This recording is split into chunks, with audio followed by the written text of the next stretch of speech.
Today we have a brand new patch out and we got a lot to talk about. Let's jump into it.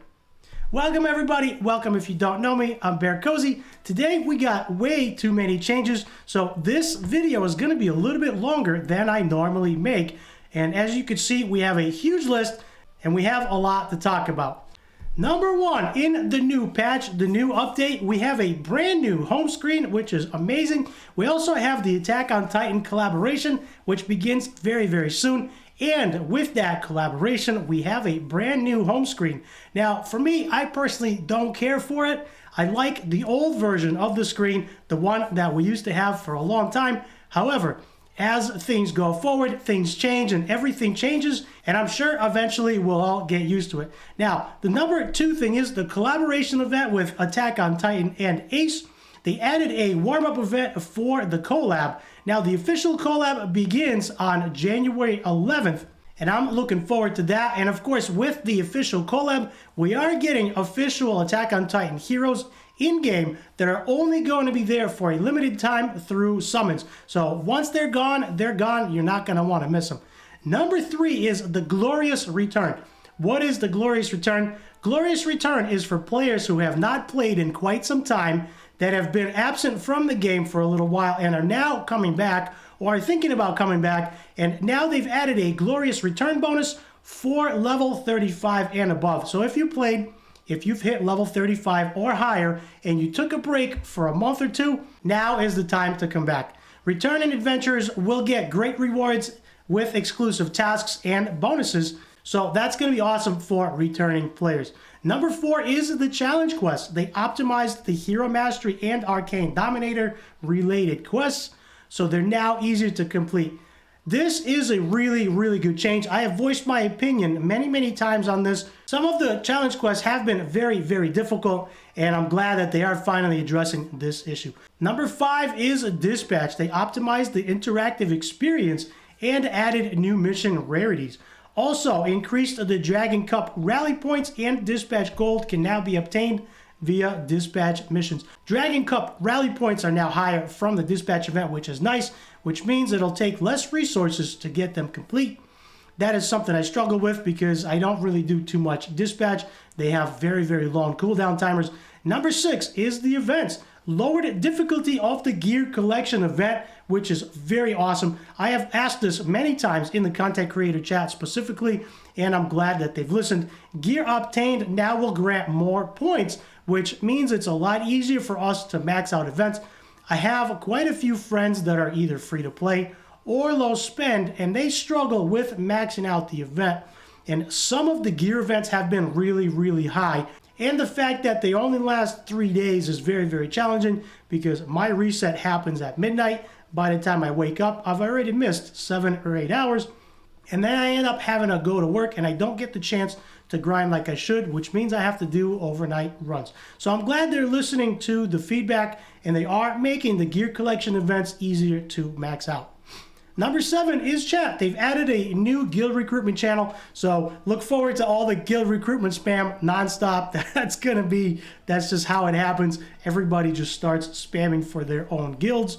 Number eight is custom sets. They've increased the maximum number of custom sets, and now that can be saved from 50 to 80. So we can now save 80 custom sets, which is a lot. That is a lot, but that makes it very, very easy to rotate sets around on your heroes, depending on the content you're doing, especially if you only have one or two really good sets. You can now rotate them around and save the old ones so you don't have to replace them manually. Number nine is the events. Adjusted the order of event rewards. Some of the advanced rewards are now easy to obtain. That's really, really good. Anything that is easier to obtain in game, that's going to be really awesome. All right, moving on to novice content update. To help new adventurers get more easily through the early stages, they have added heroes at a discounted price to the following shops. Now you can buy the following 3 heroes with their respective tokens or points. Guild Shop now has Scarlet. Scarlet is pretty good in Banker, although her damage does fall off after a while. Scarlet is in the Bank Shop. Arena Shop now has Winstrix. If you don't know, Winstrix is very, very good to cast buffs on your team to increase their speed so they can go first and nuke the enemy team into oblivion. before the enemy team gets a chance to go. So Winstrix is now in the arena shop with arena tokens, purchasable with arena tokens. And Lunar Melisa has been added to the trial shop. Lunar Mel is absolutely fantastic with her AoE and her stuns. She does taunt the whole enemy team if she has enough focus, and that locks out all of their ultimate abilities and forces them to use their basics. So it essentially buys your team 2 turns so they can take 2 turns before the enemy has a chance to do anything. So those 3 heroes are now in the shops for new adventures to help them easily get through content, right? So that is a very good change. So now we have help for returning players, making things a little bit easier for people coming back, and we've also making things easier for novice gamers as well, people just coming in. So that is a very, very good change and a good step in the right direction. Hero Synthesis is now replaced the legendary hero Cyrus with the legendary hero Bella. This one is the one I've been looking for the most. The synthesis path is unchanged, which means the heroes should be the same. That remains to be seen. I am recording this video slightly before reset, so that remains to be seen. But Bella is very, very good, and I've been using her at level 50 to farm, and she's been very, very good because of her skills. Not only that, she puts up invincible on herself, and she has really good multipliers for her damage. So I'm really glad that change is made. I was not a huge fan of Cyrus. And number 3 is Guild Boss. In the early stages, Guild Boss will drop more accessories and fewer types and no longer grant gold. So more accessories of fewer types, which is good. However, will no longer grant gold. That's not so good. So that's a 50-50 there. All right, moving on to battle and balance adjustments. The ability stats are max level stats, including mastery effects. Please refer to the actual in-game. So under dungeons, all heroes' ability cooldowns will be reset upon entering the boss wave. That is very, very good. If you have seen some of my Ash Magisteria videos, I've made some comps with Brand, and if you have tried comps with Brand himself, sometimes it's tough to time his ultimate with the bomb cleanse. So this will now be really good. All heroes' ability cooldowns will be reset upon entering the boss wave. So that should work out a little bit more. And if Brand doesn't work, if that interferes, we can always use Blackhorn. Blackhorn is fantastic in Ash Magisteria. And number 2, Dungeon, Ash Magisteria. Flame Bomb will now target the hero with the highest attack by default. This one is one of my least favorite changes. I think this is a big mistake. I would love to hear what you think. Now, I know if you have a decked out Nathalia, if Nathalia has buffs, she will put Invulnerable on herself. I believe it's called Invulnerable, where she will not take the debuffs. All her debuffs, she's immune to debuffs. Maybe it's called immune. She does put up a buff on herself if she starts out her turn with buffs on herself.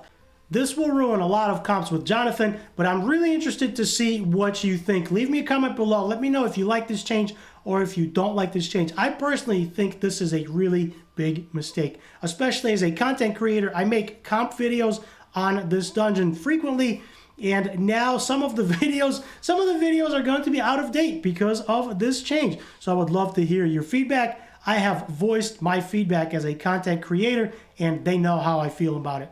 Mastery system adjustments increased the value of True Strike rate in Mastery from 10 to 20 and 15 to 25. True Strikes now ignore 80% of the target's defense instead of 50%. So that is actually really, really good. True Strike now is a little bit more useful. True Strike primarily happens in PvP, so I don't know how useful it is, but the change is good. Number 2, adjusted the following heroes' masteries and added a limited time hero recall. So if you are not happy with the new changes, you have time to recall your heroes, and the recall will give you all of your resources back that you used to ascend them, to level them, and to upgrade all of their skills and glyphs. You will get all of those resources back. The first one is Imogen, Garel, and Nero. They've replaced plus 15 speed with plus 20% crit damage and changed True Strike rate to crit rate. So we are losing plus 15 speed, but we are gaining 20% crit damage on those heroes. And the True Strike rate has been changed to crit rate, which means we can now focus more on crit damage because we can adjust some of the gear, drop the crit rate down a little bit, and give them more crit damage. So that is a very good change. Minus 15 speed is not really a great change, but I think the crit damage offsets it. That was A. Looking at B, we have Ashlyn and Doomweaver Valeria changed True Strike rate to attack percentage. I don't really like that change there. Maybe for Doomweaver Valeria, but for Ashlyn, I think crit rate would have been good. But that is the change, and those are all of the patch notes. So one of the things that I am not very happy with, as I mentioned before, is this Flame Bomb will now target the hero with the highest attack by default. I would love to hear your feedback and your thoughts in the comments. Let me know if you think this is good or if you do not. I personally do not. The other thing is the mastery change adjustments for True Strike. Now, I have recently booked William, and I am not very happy with his books. They are not working out as I thought they would be. And one of the things I wanted to see in this is an ability to recall books, just like we have the recall on heroes. Maybe recall books that we've wasted, maybe pay some diamonds for it to get all of our books back. And us as content creators would allow us to showcase different heroes maxed out with books, because for us it's impossible to book every single hero. So those are the changes. Those are my thoughts.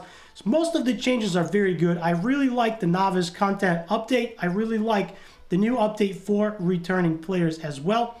And so far, this has been a very, very good patch. Bella is, of course, one of my favorite heroes in the game. They've replaced Cyrus with Bella. Bella now is synthesizable, which is really, really awesome. So with that said, hit the like and subscribe down below. Also, leave me your thoughts on what you like, what you don't like. Let's start a conversation down below. And if you're looking for a place to connect and hang out, join my Discord. The link is in the description. Come hang out and be a part of the community. With that said, that's going to do it for this video. For more helpful videos, check out the top right.